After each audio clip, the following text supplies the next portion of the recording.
When it comes to long-term dividend growth investing, I definitely know a thing or two myself, considering I've been basically obsessed with it and building out portfolios for around 7 years now. And just for some transparency, for example, this one portfolio of mine in one brokerage is worth around $541,000 as of filming this video. Now in this video, I'm going to explain to you why it's so important to reinvest your dividends into more shares of stocks and ETFs, a longer journey, even though at times I know it's going to be tempting to spend those dividends along the way. Now, if you're trying to build out a long-term dividend growth portfolio, make sure to stick around until the end of the video because you are going to want to see the math and how all the numbers work out. I just finished my brand new dividend investing ebook where I share exactly how I went from zero to now over 7 figures invested, and also on how I earned more than $6,000 per month in dividends. I also finished my custom dividend tracker that you can use to track your dividend income progress on an ongoing basis. So make sure to grab yourself a copy of my dividend investing ebook and the new dividend tracker today. It's the first link in my description. So like I said earlier, this is one of my longer term dividend growth portfolios that's made up of different stocks and ETFs that all have a few things in common.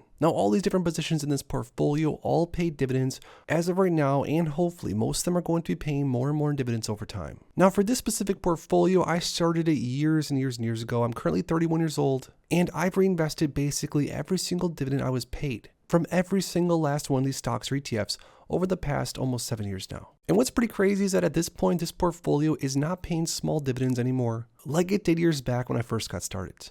At this point, this specific portfolio is paying me almost $2,200 on a monthly basis if you were to average out all the high and low months as far as dividends go, because of course, not every single stock or ETF pays on a monthly basis. But that being said, every single time I get dividend income, whether it's a single stock like Apple or whether it's an ETF like QYLD, I get those dividends sent to my cash balance in this portfolio, and then I use that cash balance to buy more shares of different stocks or ETFs on an ongoing basis.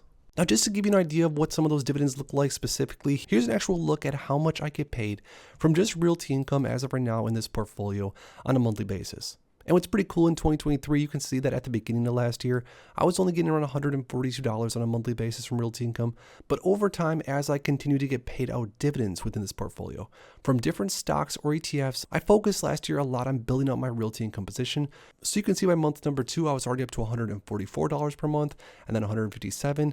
So much to the point to where at the end of last year, I was earning $237 per month from realty income alone with this one portfolio. Now, I show you this one example to really illustrate the power of reinvesting your dividends into more different stocks or ETFs. Of course, I'm not saying that you have to use your dividends to buy shares of realty income, but whatever your strategy might be, I promise you, if you keep buying more and more high quality dividend stocks and ETFs over time and just hold out on pocketing that juicy cash, because trust me, there's going to be moments in time where you just feel like you want to take the cash out of the brokerage and spend it on something fun, trust me. But if you just keep reinvesting into high quality dividend paying stocks and ETFs, over time you could turn that monthly dividend payments of say $140 per month to $240 per month within a relatively short amount of time. Now, the crazy thing is that if I just keep my shares of realty income like I have for another example, I'm currently getting around $240, maybe $250 on a monthly basis with this portfolio alone.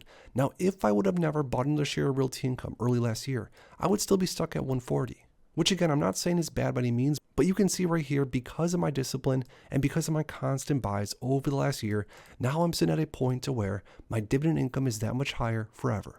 But another way to illustrate how powerful it is to reinvest the dividends, I want to go through the dividend calculator and show you. With my specific portfolio that we just went through, this is all just estimations, keep in mind. But with a starting principal of around $540,000, an initial annual dividend yield throughout the entire portfolio, on average at around 5%, a 3% annual amount increase, again, these are all just estimations, a $1 contribution per year, which means I'm basically not adding another single outside dollar into this portfolio. But very importantly, with this example, we're going to be having dividend reinvestment turned on.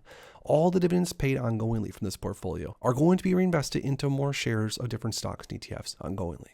So for this example, you can see the $540,000 portfolio earns around $27,000 or so per year, which again is actually pretty accurate. Now by year number 2, the portfolio is already up to $579,000 because of course the annual dividend amount is being reinvested into more shares of more stocks and ETFs, bringing the annual dividend amount up to almost $30,000 per year. Now 5 years in, this portfolio is already grown to $716,000 and around $36,500 per year in dividends. 10 years down the line, this portfolio, just going off these numbers, would be over $1 million and over $52,000 per year in dividends. Now, skipping ahead a little bit, by year number 20, $2 million of balance in over $100K per year in dividends, all from a portfolio that started where it is right now at 540 with $27,000 per year in dividends. So I'm currently 31 years old, so by the time I'm 51, if I never added another dollar to the portfolio, I in theory could have a $2 million portfolio with over $105,000 per year in dividends, which would be pretty awesome. Now, all the way at the bottom, $4.2 million and around $214,000 per year in dividends. So once again, this is an example of dividends being reinvested. Let's go ahead and see what we get if we don't reinvest the dividends and take out the money along the way. So while the outcome is already showing that these numbers are looking much, much slimmer. So $540,000 day one and $27,000 per year in dividends. By year number 2, the portfolio only goes up a tad and around $28,000 per year in dividends.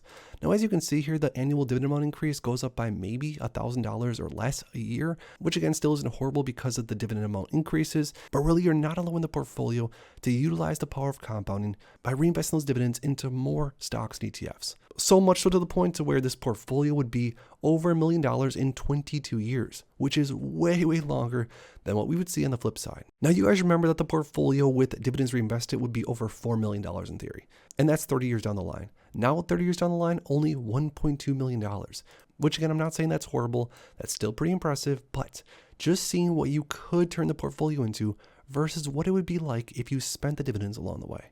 Now, of course, if or if not you plan on spending the dividends earlier or later, that depends on your strategy, your timeline, maybe how old you are, etc., etc.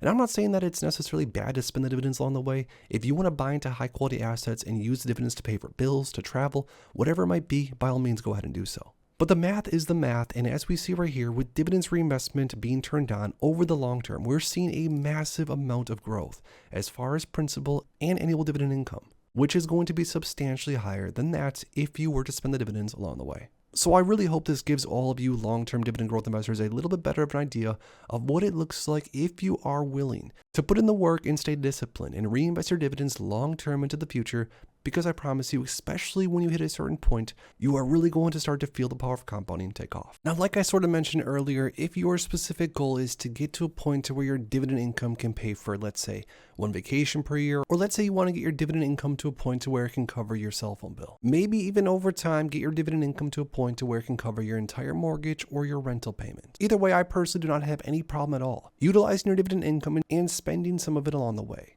But just know the longer you can keep investing that income that's being paid to you in the form of dividends every month or every quarter, the better your portfolio has a chance to keep compounding longer and longer and bigger into the future. But now I want to hear from you guys down below if or if not you are currently building out a long-term dividend growth portfolio. Are you currently using all the dividends and reinvesting them into more stocks or ETFs? Let me know in the comments, yes or no, down below. If you guys enjoyed this video, make sure to please drop a like and subscribe for more future content like this. Thanks as always for stopping by, and if you are interested in investing, make sure to check out these recent videos I posted right here.